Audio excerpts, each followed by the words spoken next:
Hi, I'm Jason Debley. Tonight's whiskey review, Talisker, 10-year-old single malt Scotch from the Isle of Skye. The Isle of Skye, for the longest time, had only one distillery, Talisker. Recently there's a new distillery, but production just started in 2017, so nobody's really tried their whiskey. I think it's called Torabag.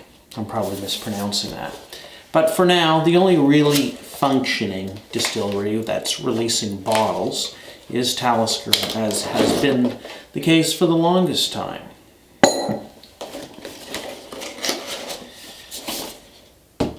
The logo or the motto that goes with Talisker is Talisker, made by the sea. And they say made by the sea because it's famous for a very marine and peated note to it, very sea air like, and I like it. The ABV on this is 45.8% alcohol by volume, so that's kind of redundant or repetitious to say that, ABV and then alcohol by volume, but anyway, 45.8%. So it's not a shrinking violet whiskey by any means. The color is artificial, a little bit of E150A added in by Diageo, who own the distillery.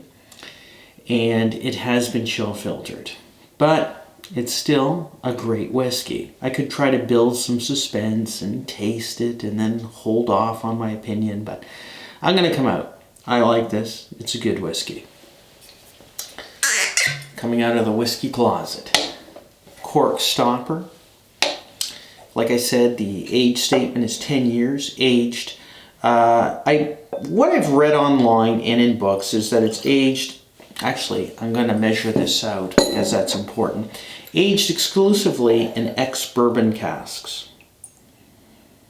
Well, look at that. I'm a magician. Well, not a magician, but could have been a pharmacist or a chemist, if not for the science and chemistry, but I did measure that out pretty good. 1.5 ounces, and it's important that I measure at 1.5 ounces because this single malt on its own, neat, without water, is too strong. It's a little unbalanced, it's raw and untamed and ultimately unpleasant. So, I mean, it's drinkable neat, but why drink it neat when you can have a little bit of water and make it taste great? Speaking of water, have some right here. Actually, I got a bottle of Fiji water. I'm not endorsing Fiji natural spring water, but I find it's pretty good stuff. So you want to use a spring water or at the very least water that's been filtered by a Brita filter, or just don't use tap water because chlorine is probably not a great thing for your whiskey. So I poured 1.5 ounces of this spirit, and I like to add about an astounding teaspoon of water. Now, a lot of people might go with half a teaspoon or 1/4 of a teaspoon or a couple of drops. It's to taste. But for me, this whiskey needs the water, and for me, quite a bit of water. On the nose, it's very maritime. There's brine, there's sea air, it's thick. But what's interesting is there's some banana and some tropical notes of like mango. Like, I know it sounds weird, but it's true. There's definitely like mango and other kind of tropical fruit notes.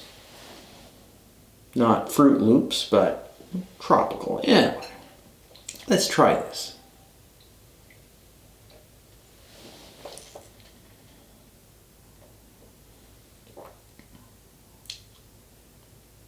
It's sweet initially, obviously peated less than, say, Lagavulin. The parts per million are reportedly, I think, 20 parts per million maybe of the phenolic quality.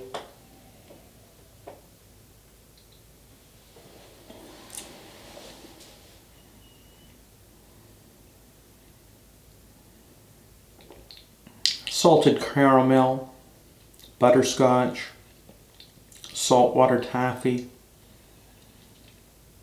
banana, good oak, aged exclusively apparently in American oak, but in my imagination I taste a hint of sherry, but apparently from what I've read online it's all American oak. The water brings out some complexity, and I taste a hint of pears, pear juice, maybe a bit of spiced pineapple.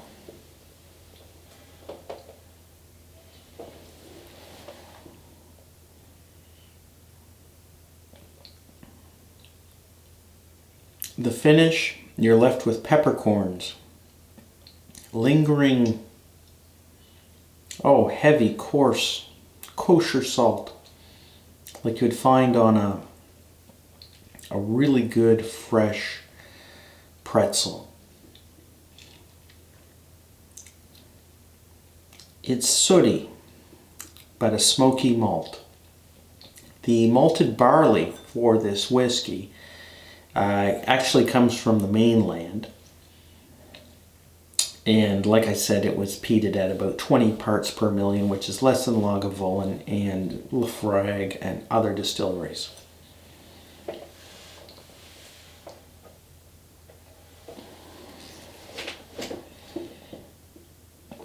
I like Talisker 10. It's changed a little bit in its style since the last time I reviewed it on my blog about 10 years ago. Then it tasted lighter and more lemon meringue, but nautical. Now it's like a heavier peat and salt. And I think the color's a bit darker than it used to be. In fact, I'm sure it's darker than it used to be, which I think is probably just artificial color. It's nevertheless a good whiskey. To summarize Talisker 10, it is salt, brine, caramel, toffee, peppercorns are definitely a part of the mid to late palate and finish, ground black pepper, and there's some good smoke. Talisker 10, highly recommended and at a decent price point. Thank you for tuning in and look forward to seeing you again. Bye.